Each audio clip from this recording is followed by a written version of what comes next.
जाता है कि आपकी आज की जीत आने वाले कल के लिए कई रास्ते साफ करती है, लेकिन आपकी आज की हार आने वाले वक्त में आपके लिए कई दरवाजों को बंद कर देती है।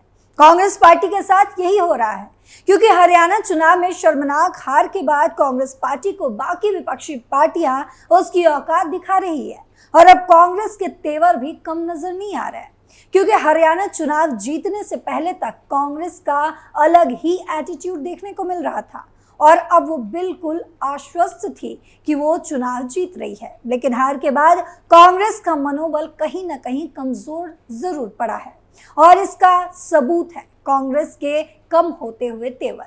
अब एक बार फिर से कांग्रेस पार्टी को कुर्बानी देनी पड़ रही है। तो चलिए पूरी कहानी विस्तार से आपको बताते हैं कि आखिर क्यों कांग्रेस को देनी पड़ रही है कुर्बानी। नमस्कार, कैपिटल टीवी की स्पेशल स्टोरी में आपका स्वागत है। मैं हूं आपके साथ पल्लवी सिंह।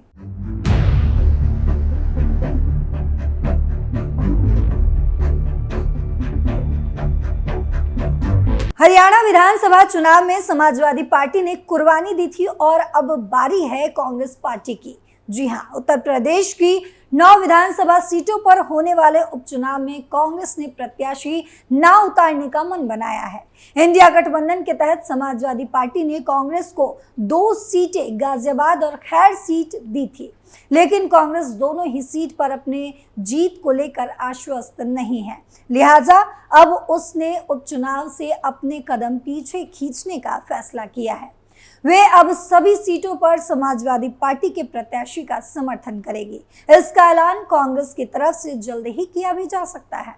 दरअसल कांग्रेस की तरफ से 5 सीटों की डिमांड की गई थी। कांग्रेस ने समाजवादी पार्टी से उन सीटों की मांग की थी जहां बीजेपी को 2022 के चुनाव में हार मिली थी, लेकिन बात नहीं बन पाई तो कांग्रेस की तरफ से फूलपुर और मांझवा सीट मांगी गई, लेकिन अखिलेश यादव ने इन दोनों ही सीटों पर प्रत्याशी उतार दिए। हालांकि गठबंधन के तहत समाजवादी पार्टी ने गाजियाबाद और अलीगढ़ की खैर सीट कांग्रेस के लिए छोड़ दी थी। इन दोनों ही सीटों पर इंडिया गठबंधन के लिए राह आसान नहीं होगी। यहाँ बीजेपी काफी मजबूत मानी जाती है। यही वजह है कि कांग्रेस अपने हिस्से की 2 सीटों को बदलवाना चाह रही थी, लेकिन बात नहीं बन सकी, जिसके बाद अब कांग्रेस ने मन बना लिया है कि वे अपने हिस्से की दोनों सीटों को भी सपा को ही दे देगी। कांग्रेस सूत्रों के मुताबिक लोकसभा चुनाव में 6 सीटें जीतने के बाद पार्टी कार्यकर्ताओं का मनोबल बढ़ा है। अब उसकी निगाहें 2027 के विधानसभा चुनाव पर है। कांग्रेस नहीं चाहती है कि गाजियाबाद और खैर सीट पर उपचुनाव लड़कर वे हारे और कार्यकर्ताओं का मनोबल टूटे। साथ ही कांग्रेस गठबंधन के तहत त्याग का संदेश भी देना चाहती है।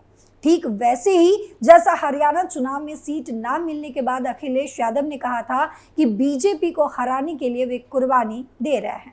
हारने से बेहतर ना लड़ा जाए। दरअसल कांग्रेस के खाते में जो 2 सीटें गई थी, वहां सपा की स्थिति भी ठीक नहीं है। 2022 के विधानसभा चुनाव में गाजियाबाद में बीजेपी को 61.37%, सपा को 18.25% और कांग्रेस को 4.81% वोट मिले थे। यहां तक कि लोकसभा चुनाव में भी बीजेपी ने इस सीट को बड़े अंतर से जीता था। लोकसभा चुनाव में गठबंधन के तहत ये सीट कांग्रेस के खाते में थी। यही हाल खैर विधानसभा सीट का भी रहा। 2022 के विधानसभा चुनाव में बीजेपी के अनूप प्रधान को इस सीट पर 55% से अधिक वोट मिले थे, जबकि रालोद को 16% से अधिक वोट मिले थे। यहाँ सपा और रालोद का संयुक्त प्रत्याशी मैदान में था। कांग्रेस को महज 0.6% वोट ही मिले थे। आंकड़ों के हिसाब से दोनों ही सीट पर सपा कांग्रेस गठबंधन के बावजूद कमजोर नजर आती है। ऐसे में कांग्रेस नेताओं का मानना है कि चुनाव लड़कर हारने से बेहतर है कि ना लड़कर सपा को समर्थन दिया जाए, जिससे कार्यकर्ताओं का मनोबल बना रहे।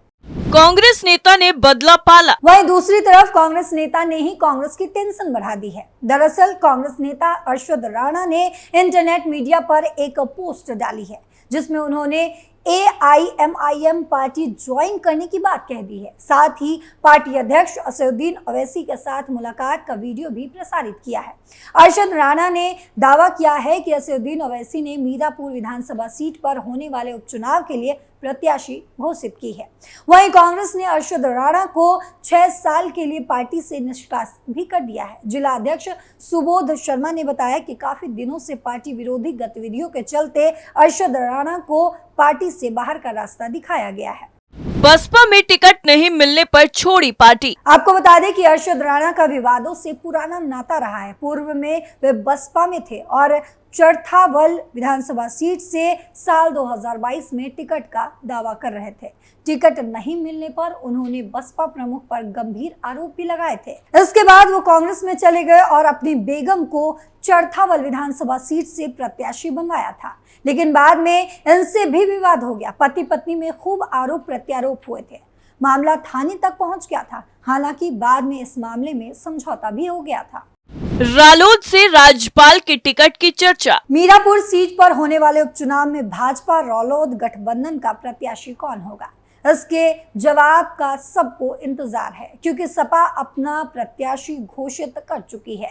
सुबह से इंटरनेट मीडिया पर यह चर्चा भी गर्म रही है कि पूर्व सांसद राजपाल सैनी यहां से रालोद के टिकट पर चुनाव लड़ेंगे, लेकिन आधिकारिक रूप से इसकी कोई घोषणा नहीं हुई है। शनिवार को इंटरनेट मीडिया पर इस चर्चा के साथ ही एक फोटो भी प्रसारित हुआ, जिसमें रालोद के राष्ट्रीय अध्यक्ष जयंत चौधरी और पूर्व सांसद यानी कि राज्यसभा सदस्य जो हैं राजपाल सैनी एक साथ खड़े हैं और साथ ही इनके हाथ में एक पत्र भी है। टिकट दावेदारों में मची खलबली। इस चर्चा के साथ ही उन लोगों के पेट में दर्द होने लगा जो टिकट की दावेदारी कर रहे थे। लोगों ने फोन करके उनसे इसकी जानकारी लेनी चाहिए। रालोद के नेताओं में इसको लेकर बेचैनी भी बनी रही। पार्टी पदाधिकारियों का कहना है कि इस चर्चा को फैलाने के पीछे कौन है इसका पता नहीं चल सका है, क्योंकि अभी तक पार्टी के प्रत्याशी के नाम की घोषणा नहीं की गई है। राजपाल सैनी साल 2022 में मोरना सीट से बसपा के टिकट पर विधायक निर्वाचित हुए थे। साल 2022 में वे रालोद की टिकट पर खतौली विधानसभा सीट से चुनाव लड़े और 84,306 वोट पाकर दूसरे नंबर पर रहे थे। इस चुनाव में भाजपा के विक्रम सिंह सैनी जीते थे। इसके बाद राजपाल सैनी भाजपा में शामिल हो गए थे। आपको बता दें कि चर्चा इसलिए भी तेज हुई थी क्योंकि मीरापुर सीट पर पिछड़ा और अति पिछड़ा वर्ग को साधने की कवायद सभी पार्टियां कर रही है। ऐसे में भाजपा रालोद गठबंधन भी इस सीट पर पिछड़ा वर्ग से जाट गुज्जर के अलावा अति पिछड़ा वर्ग से पाल अथवा सैनी बिरादरी का प्रत्याशी उतार सकते हैं। ब्रजभूषण का कांग्रेस पर तंज। वहीं कांग्रेस के बैकफुट पर आने से यूपी की सियासत में एक नया मोड़ आ गया है और उत्तर प्रदेश में होने वाले उपचुनाव को लेकर सियासत भी तेज हो चुकी है। इस बीच भाजपा नेता ब्रजभूषण शरण सिंह ने कांग्रेस और समाजवादी पार्टी पर निशाना साधा। कांग्रेस पार्टी सिर्फ बैसाखी के सहारे चल रही थी। ब्रजभूषण शरण सिंह ने कांग्रेस और समाजवादी पार्टी के बीच उपचुनाव में सीट बंटवारे पर भी तंज कसा। ब्रजभूषण शरण सिंह ने क्या कुछ कहा है वो सुनिए। उत्तर प्रदेश में कांग्रेस पार्टी पूरी तरह से बैसाखी पर खड़ी है। अखिलेश की बैसाखी अगर हट जाए तो कांग्रेस को पता चल जाएगा कि उनकी औकात क्या है। यहाँ तक कि कांग्रेस को लोकसभा चुनाव में जो जीत मिली है वो समाजवादी पार्टी के कारण ही मिल पाई है। उत्तर प्रदेश में उसकी कोई हैसियत नहीं है। जिस दिन अलग होंगे तो उन्हें पता लग जाएगा कि उनकी हैसियत क्या है। इतना ही नहीं, भाजपा नेता ने राहुल गांधी पर निशाना साधा। उन्होंने कहा कि राहुल गांधी स्वयं नहीं चाहते कि वे प्रधानमंत्री बने, इसीलिए वे कभी कभार कुछ बयान दे देते हैं। उनको खुद नहीं पता है कि उन्हें किस रास्ते जाना है। दरअसल उत्तर प्रदेश की 9 विधानसभा सीटों के लिए उपचुनावों की तारीख का ऐलान हो चुका है। मतदान 13 नवंबर को है, जबकि 23 नवंबर को परिणाम आएंगे। नामांकन की प्रक्रिया 18 अक्टूबर को शुरू हो चुकी है और 25 अक्टूबर तक ये जारी रहेगी। चुनाव आयोग ने उत्तर प्रदेश की 10 खाली विधानसभा सीटों में से 9 के लिए चुनावी कार्यक्रम तय किया है। मिल्कीपुर की सीट को लेकर हाई कोर्ट में याचिका लंबित होने की वजह से यहां के लिए चुनाव की तारीखें तय नहीं हुई है। बाकी सीटों पर 13 नवंबर को चुनाव होना है। सपा ने 9 अक्टूबर को ही मिल्कीपुर के साथ करहल, सीसामऊ, फूलपुर, कटहरी और मांझवा सीटों के लिए प्रत्याशी घोषित कर चुकी है। बृजभूषण शरण सिंह ने यूपी में 9 विधानसभा सीटों पर होने जा रहे उपचुनाव को लेकर कहा है कि उपचुनाव में जनता का क्या रुख है ये मीडिया अच्छी तरह जानती है। वहीं महाराष्ट्र सपा के नेता अबू आजमी के बयान पर कहा गया है कि अगर महाराष्ट्र में 10 सीटें सपा विधायक जीत जाएं तो यहां मुसलमानों पर जुल्म नहीं होगा। इस पर प्रतिक्रिया देने से वो इनकार कर दिए। कानून व्यवस्था पर बोले बृजभूषण शरण सिंह। उन्होंने कहा कि होई है वही जो राम रचि राखा। उन्होंने कहा कि मैं 6 बार संसद रह चुका हूं, अब राजनीति में ऐसी कोई इच्छा नहीं बची है। वहीं विपक्ष द्वारा प्रदेश की योगी सरकार की कानून व्यवस्था को लेकर उठाए गए सवाल पर कमेंट करने से उन्होंने इनकार कर दिया। हालांकि प्रधानमंत्री मोदी के कामकाज की बाहुबली पूर्व सांसद बृजभूषण शरण सिंह की है। वहीं भारतीय कुश्ती संघ के अध्यक्ष का पद छीनने के बाद खेलों में सक्रियता को लेकर पूछे गए सवाल पर बृजभूषण शरण सिंह ने कहा है कि सरकार खेलों को लेकर बढ़ावा दे रही है। उन्होंने कहा कि जो लोग भी धरने पर बैठे थे छोटे स्वार्थ को लेकर बैठे थे। उन्होंने कहा कि इस धरने से जो खेल और खिलाड़ियों को नुकसान हुआ है उसकी भरपाई की हम लोग कोशिश कर रहे हैं। यानी कुल मिलाकर यूपी का उपचुनाव हॉट मुद्दा बन चुका है और कांग्रेस बैकफुट पर नजर आ रही है। वैसे आपका क्या मानना है इस रिपोर्ट को लेकर, कमेंट बॉक्स में जरूर बताइएगा। फिलहाल के लिए इतना ही। बाकी खबरों के लिए देखते रहिए कैपिटल टीवी। नमस्कार।